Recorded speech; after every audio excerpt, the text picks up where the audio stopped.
Hello, everybody, and thanks for joining me again for another Women's Spotlight. Today, like all others, you're not going to be disappointed because I have a wickedly wonderful woman with us. Her name is Heather Wickman, and she's up to some big things out there. So, Heather, welcome. Thank you. It's so nice to be here. It's so good to have you. You're an author, you're co-founder of Untethered. You're bringing some real change about with your coaching. And I love the fact that you've incorporated horses, one of my favorite animals, into that coaching. So I want to just dig in. I don't want to waste any time. So Absolutely. tell me, from a PhD in corporate transformation, how did you end up here? If you could just take us a bit through your education journey, what you were planning on doing, and where you started. Let's start there.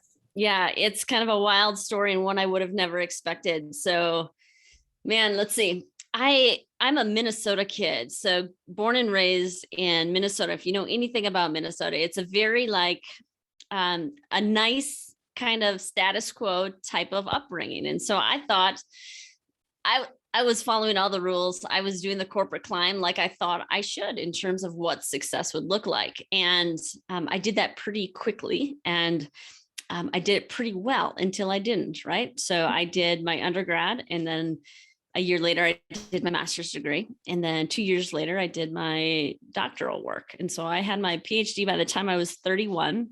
Wow. Amazing. And this is not to pat me on the back. This is just to remind us all that when we're going so fast, we oftentimes miss the whispers that say, stop. Slow down, take a moment. Exactly. And so in that path, I was also working. So I was in healthcare for most of my corporate career and kind of climbing the corporate ranks exactly how I wanted, right? This is what I was doing. This is what I was programmed and designed to do, climb the corporate ladder. And I had this vision as, I'm going to be the CHRO of a large healthcare company. This is just what I was going to do. Mm-hmm. And then I cracked. I think that's a common story for a lot of us, high achieving, driven women. We just are on such a mission until something gives out and something in life that says you must stop. And so that happened at a point where I thought I'd been offered my dream job, and that bubbling sensation inside your being that says you can't do this. This is not something you can continue to do sustainably or from a soul level. And against all of my better judgment, I resigned from my corporate job, my corporate climb, all of corporate America. And in so doing, my husband did the same. And so we actually sold everything that we had and left the country for 3 months and did this crazy eat, pray, love, and founded Untethered. So before we get into Untethered, because I want to jump right in, I just want to go back to the whisper. So when you were climbing that ladder, I was also a very high achiever and trying to build my corporate career. And I'm still building my corporate career. I don't know which is on the side, this or that, but one of them, right? I would say that it's extremely logic focused. I'm sure getting your PhD and your doctorate is very very head centered, right? Mm-hmm. And you talked earlier about the soul and the wisdom of women and our ancestry comes from our heart.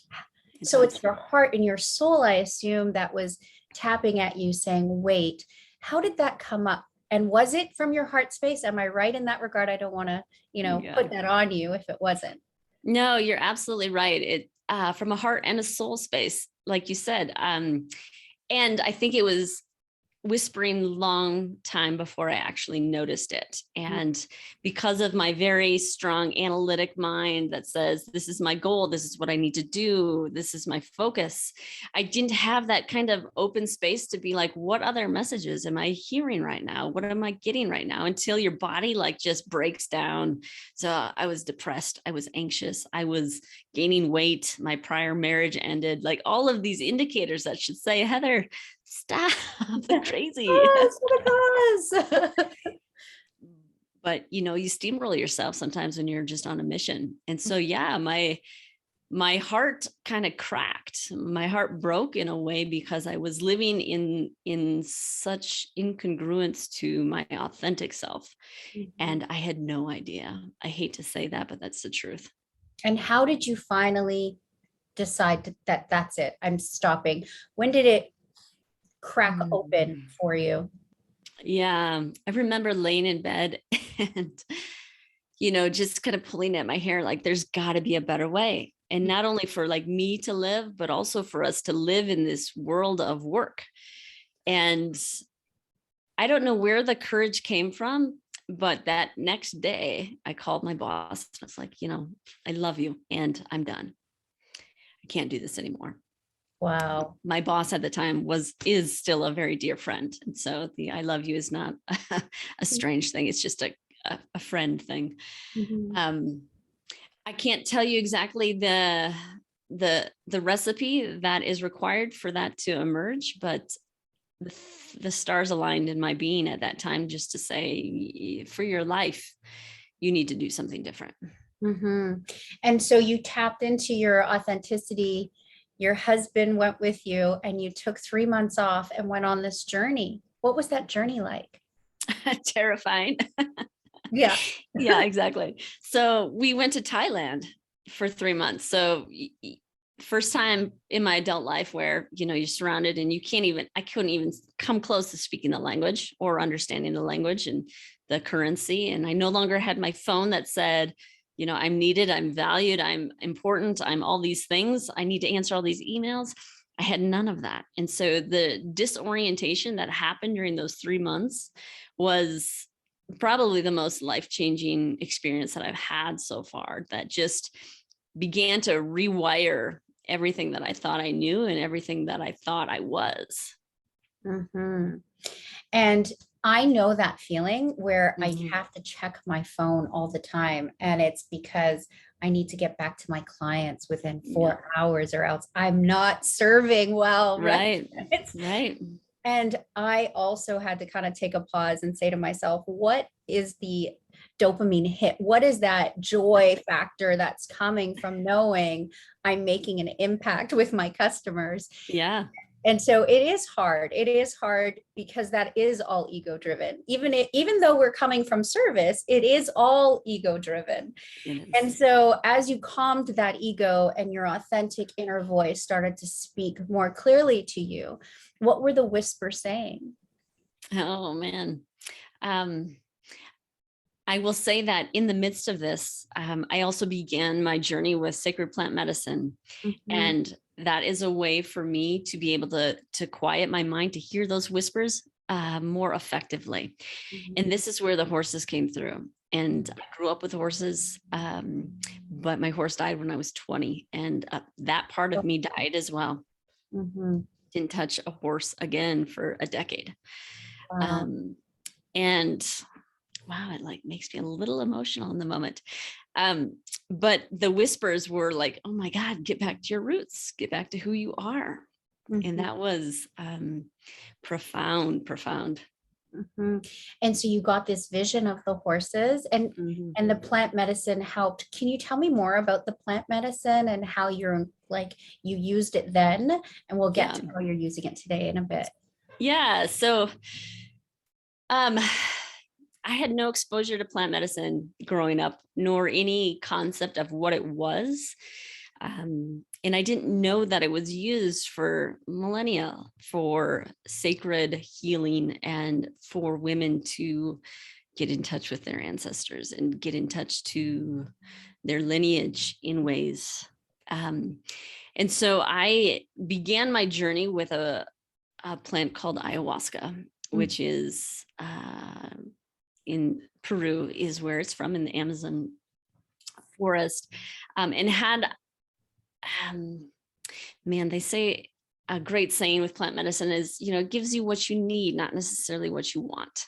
And so in those early years, I was sitting with plant medicine really to understand what it is that is getting in my way, that I can't see, that I can't feel, that I can't get my hands around. And very quickly understood not only what I needed to reconnect with, but the ways in which I saw myself that can, man, so limiting for my soul. And Mm-hmm. so I used it as just this massive excavation. I know is a word that you use a lot, and it's an excavation of your wholeness, Mm-hmm. and used it in that way for probably 3 years to get a better sense of who in the heck am I in this world, and why have I been hiding for so long? And Mm-hmm. so that's kind of my journey with it early on. And with ayahuasca, did you do it in Thailand or did you go to Peru or? I actually found a really phenomenal group in Mexico Oh, that, lovely. yeah, that I trust immensely. And so it wasn't quite as taxing from a travel perspective. Okay, wonderful. Because when I was in Peru, I was so tempted. But Yeah. one of the important things about ayahuasca is to make sure you're with a trusted shaman or a Yeah. trusted resource that will guide you through to the other end, or to what you said, to hear your soul and your ancestors' voice, Yeah, right? So that exactly. that would be the only caution I'd put out there for people. And now I Please. know you're also bringing plant medicine as part of your organization, coaching and plant Mhm. medicine to help transform people and organizations. So do you use plant medicine locally? Do you use ayahuasca locally? Can you tell us a little bit about that? Yeah, so plant medicine is primarily still illegal here in the States. And so we work with facilities where it is legal. So whether it be Mexico or Costa Rica are primarily our two areas. Um, and it's interesting. I end up talking folks out of it more than I end up talking folks into it, because plant medicine is a very powerful accelerated growth modality. And for those who feel the call and feel really honored to be able to see themselves in that light, I am so excited to walk with you on that path. And so what we do today is based on what we've experienced ourselves. And Mhm. so this idea of accelerated growth intensives is what we do. And so my experience in most corporate development programs is, we stay pretty much where we've always been. Mhm. And so to help clients really break through some of their most stubborn and persistent roadblocks, I've found that we really need to create a different environment for them to experience themselves. And Mhm. plant medicine is one of those things that does that really effectively, and horses do as well. And so we do primarily one-on-one work where an individual wants to see what this is all about, wants to affect some kind of change in their lives. Mhm. And we will then take them through a 3-month intensive where we work with them to really understand, what's your intention going into this? What's your goal? What's your desire? And Mhm. then hold them in the space as they go through their peak experience with plant medicine or horses. And then, probably most importantly, we guide them through a coaching process on the other end. Mhm. Probably not dissimilar from the work that you're doing, that once you have an aha, once you have an awakening, you need to find a way to integrate that into your life. And so that's the piece that I find missing in so much of the work that's done today. Absolutely, because when you change, Yeah. it's not always easy to connect back to your old life. Not Oh, everybody is going to receive you. Not everybody's going to want to walk with you at that level. yeah. And it's sometimes hard to come back once you've done it. Like when I did the Everest or Peru or Yeah. silence retreat or had the stroke, you come back from these life altering experiences and Mhm. you just want to share. But sometimes the life you had is no longer ready for you or no longer fit. Yeah. Yeah. So having that strategy, I'm sure, is all the difference. So Mm. how do you make sure afterwards? Talk to us a little bit about how you incorporate people back into their life after they've had this change. Yeah. So it involves several things. And one is oftentimes just what you explained, like giving them some realistic expectations about going back into the world, because you have changed. Your paradigm shifts have altered, your beliefs shifts have altered significantly in a short amount of time, and how that might hit other people. So we help people kind of ease into those spaces. And our stories are so sacred, and to hold the change that we move through in that sense of sacredness, and not to, blast it all out there because people aren't going to be able to relate to you. Mm. But just as importantly, we have a coaching process that's called Immunity to Change that helps individuals actually see and articulate the limiting beliefs that might be in the way of them actually living what they saw or what they now know. And so then they can be articulate about, okay, this is what I'm experiencing and this is what I'm butting up against. And people can explain that a little bit better when folks ask, like, what did you experience? Well, I learned a lot about this belief and now it looks like this, in a little bit more grounded way.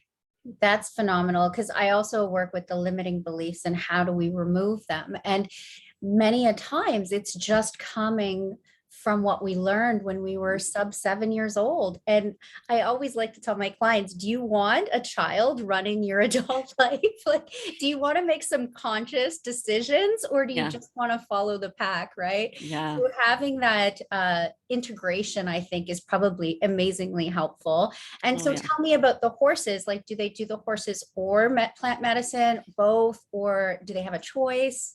Yeah. So everyone has a choice, and usually clients come in with a specific desire or feel called to, work with horses or work with plants or just coaching, right?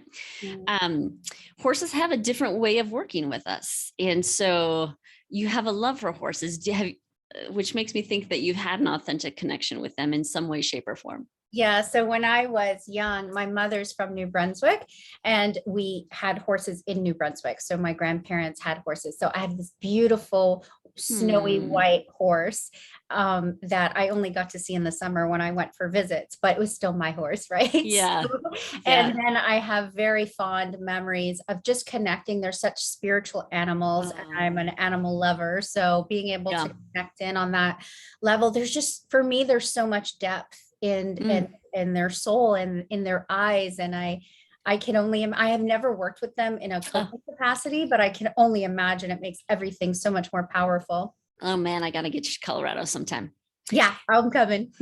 Mountain horses, like two of my favorite things. Exactly. So in the plant medicine world, they speak to the one that serves plant medicine as a curandera. And horses are curanderas. They serve their own medicine if we are willing to receive it.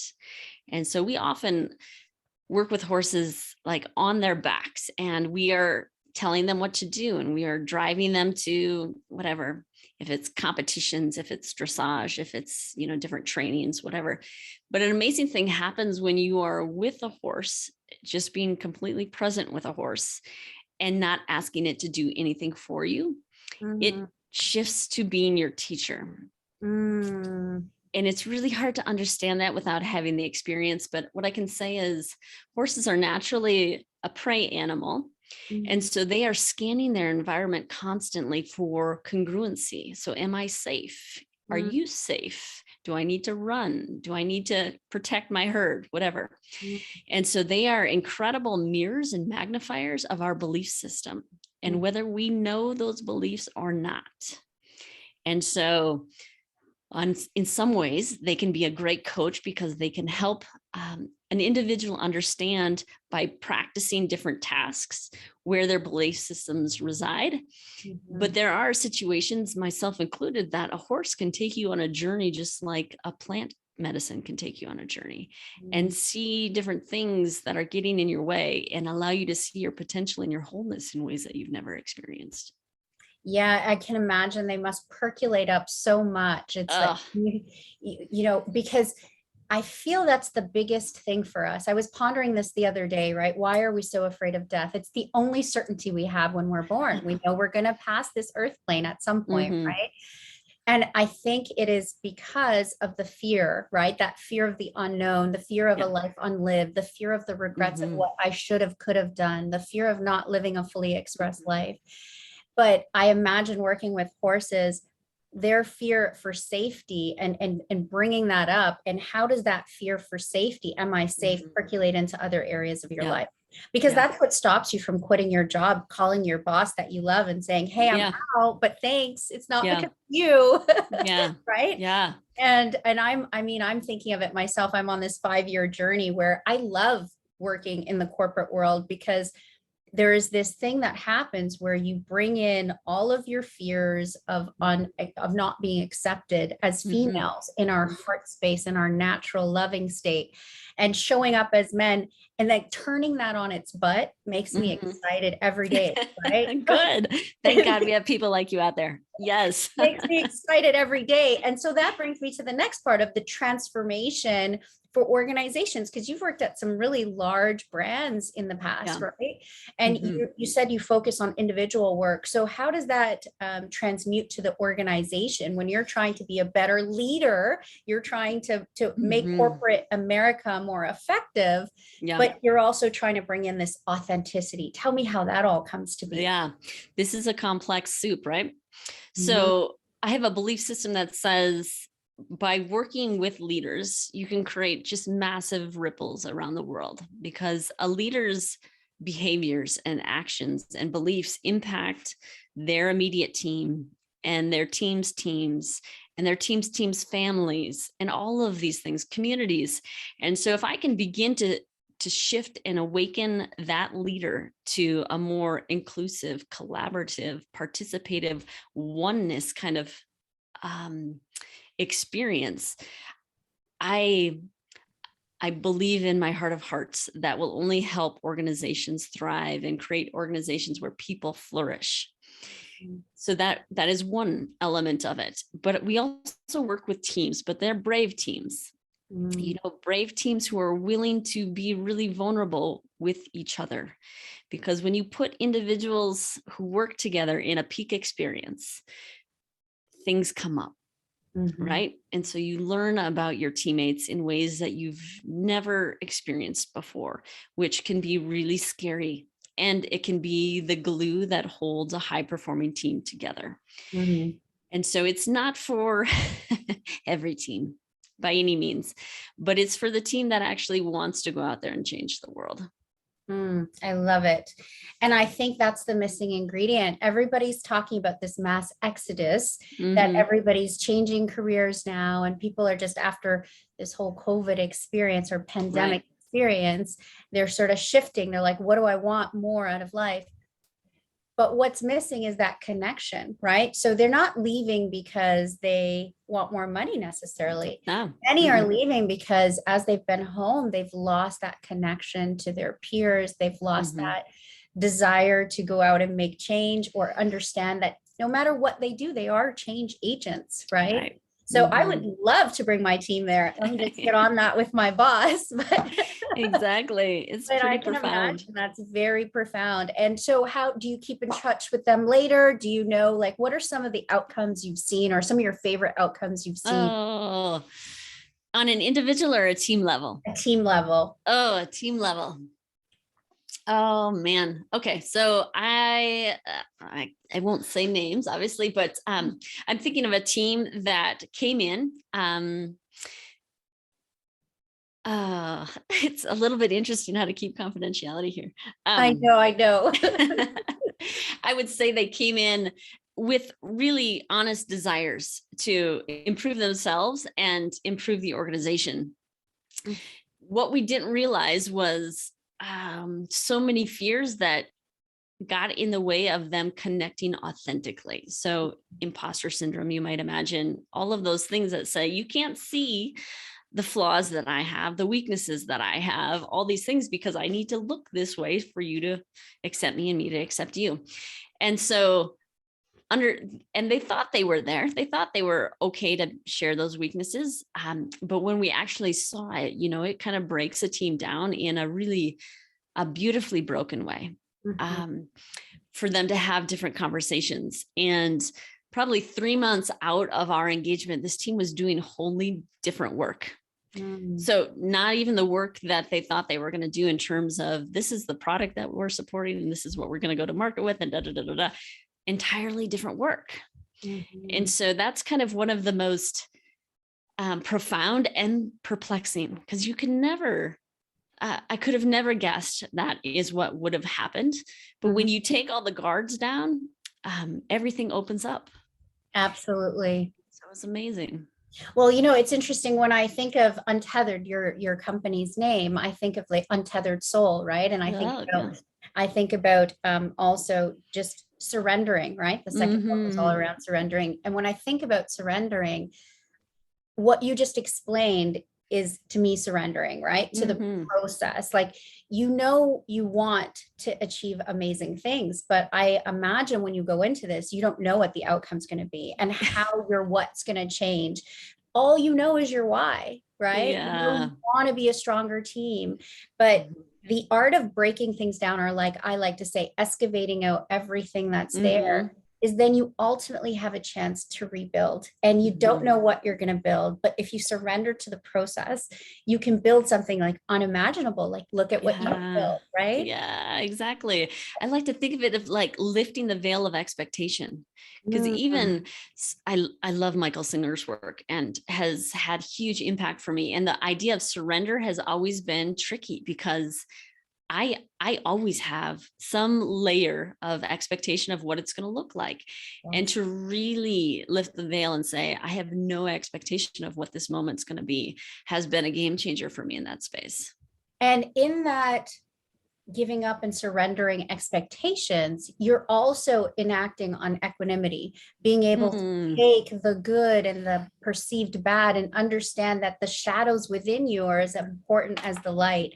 And bringing that fully to the picture, or into the table, is, I think, what helps us sort of strive and thrive.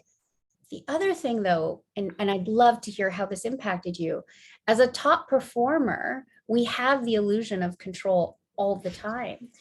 I've got to work harder. I've got to work better. Of course, I've got to beat the competition if I'm going to be number one. So when you have teams come to you with that methodology, like I'm sure you've probably helped sales teams. I'm in a sales team. And I know as a seller in my past, hitting that 150% is my goal. And I've got things I need to do along the way. How do you convince them to surrender all of that high achievement and get them in the flow of, you'll have even better results? Oh man, this is the work. My husband is in sales, so he has way more experience with sales teams, but I can tell you what we've done in this space.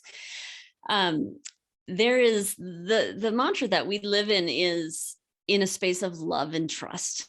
And the thing that gets in the way of love and trust is fear and control. Yes. And the example that you provide is a really good one. When we have, these expectations and these desires and these goals, those are all worthy and wonderful and good for us to aspire to. You have to let go of the how. So have the goal, have it, and then let it go. Trust that you will be guided in the way that you need to be guided to get there. And it's not going to look anything like what you thought it's going to look like. And so that playful curiosity is the way that we've found to allow people some wiggle room to play with control. We're not taking it from you. Keep control of the goals that you want, but let go of how it's going to happen. That's so well said. I always like to think there's only two options. There's fear or there's love. And in every moment we're choosing, are we going to let fear dictate our outcomes and drive us? Or are we going to let love and the openness to possibilities? Because as we sit in fear and control, we can only continue to emulate what's already happened. Yeah. That playful curiosity you speak of that brings about the change in the world and the brand newness of of possibilities, right? Right. That's where your creative juices come in. That's where creation happens. That's super. Oh, I'm loving this conversation. But let me stay on track. So tell me about the book. Is all of this in your book? Do you have your book there? Can you show us? Oh, let's see the book. Here's the book called Evolved Executive. That was written for me, I think. Yes. It's called The Future of Work is Love in Action. And so a lot of this conversation is going to be in the book. So the work with the horses and the plants and the background around that, the research around that. It speaks also to this paradigm shift from fear to love. And an important element to that is really this feminine, and it's not necessarily a gender thing, because men have feminine elements, women have masculine elements, but what the world needs most today is for us to embrace these feminine attributes and feminine traits. And that's not, me coming from a woman saying, hey, let's go woman. This is from research. And so it highlights a global studies that have highlighted what the world needs most today is cooperation, humility, respect, participation, all of these things that women do pretty naturally, or the feminine does really naturally. And so, yes, that is all in the book, and other things as well, of course. Oh, it sounds amazing. I'm going to grab one, and I hope you all grab one out there too. And you just touched on something that I try to talk on all the time, because it took me a long time to figure this out, is the masculine and the feminine energy, and understanding that both exist within us, just like the light and dark, right? And that we have to practice equanimity with our feminine and masculine in the same way as we do with our, light and dark, or perceived pros and cons. But have you ever worked with women or found this for yourself, where in leadership, they feel they have to show up with more masculine energy to drive change? And how do you overcome that as a female? God, that is a pandemic right there, in terms of, feeling like the higher we go in organizations, the more masculine that we need to be, because we see that modeled, like the dominance, all of those things. And first, we have conversations about how those are really important traits as well. Like, we have those in us, and we have other things in us. And it's about versatility for me. Can we lean into the things that we do really well naturally? And again, I bring in that curiosity and playfulness. So what happens if you play with your natural, innate feminine gifts more than you play with the masculine ones, and see what happens? And oftentimes it's a little bit jarring, because an individual has demonstrated and lived into those masculine traits for so long that when they begin to step into the feminine traits, people are a little bit like, hey, that's not Sarah that I know, right? But you give it a little time and things start to shift. Yeah, be patient with yourself, right? And I believe that is what the world needs right now, is more of the compassion and the nurturing and the creativity, which also comes from the feminine side, right? And just trying to come up with new solutions for old problems, as opposed to just continuing to do it as we've always done it, right? Yeah, exactly. So the rise of the feminine, for sure. Yes. And so as we walk, and I know we're at time, and you've gone through this amazing transformation, and would you say you've built the life of your dreams, or do you think that you surpassed what you dreamt was possible? Oh, I would have never imagined I would be here, and I would say I am building the life of my dreams. I love it. And is that because you let go of your how and grabbed onto your why? That's a great question. In a roundabout way, yes. I think I had to surrender in ways that I never even imagined I could, and have learned some skills of how to listen to the whispers. And the whispers always guide me to more beautiful places than what my monkey mind tells me what to do. But I know that I have a lot of work to do yet. So it's just a work in progress. I always say, if we're not growing, we're dying. So let's just keep growing as long as we can, right? Yes, exactly. Or like Tony Robbins says, constant and never ending improvement, but in a soft, gentle, playful way, maybe. Please, yes. So for all of those people out there who've been broken down, who feel that they've lost everything, who are in that basement, excavated, have no home over their head. If you could give them, at that low point, one advice, and I know there's so much, there's a whole book and a company, so you got a lot, but if you could give them just one nugget that would be easy for them to hold on to in their heart, what would that be? The thing that emerges for me is to love yourself. Give yourself a big hug. a big, big hug and say, I love you. You are doing the best you can, and we got this. I love Yeah. that. I find even till today, it's the hardest thing for me to Mm, do is yeah. love myself and put myself first. It is so easy for me to give and to serve. Mhm. It is so hard for me to remind myself that my commitment to self and Yeah, my commitment to love has to start with me first. for So sure. thank you for that. I'll receive that joyously. Yeah. And Thanks. last, but of course not least, if you had to Mm, go back to Heather, mm.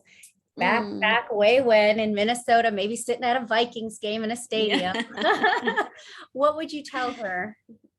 Oh, I would tell her the same thing. I would say, love yourself dearly and deeply, hug yourself every day, and make sure that you believe that you got this. I love it. I love it, love it, love it. Thank you so Yeah. much.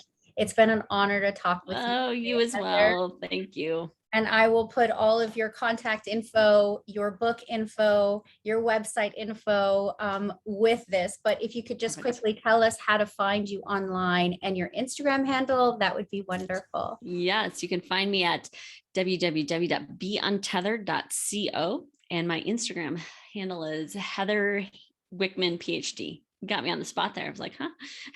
I know we don't use it a lot. We just send it around. Yeah, I get it. exactly. Well, thank you so much, Heather. I appreciate your time today. It's been an honor speaking with you. And for all of you out there who've listened to Heather, I hope that you've gained some perspective on what it means to step into your feminine energy, whether you're male or female, and what it means to go with the unknown, understand your why, and even if you don't know how, just have belief and love in yourself, and it will all unfold as it should. So thank you again, Heather. I appreciate your time. Thank you.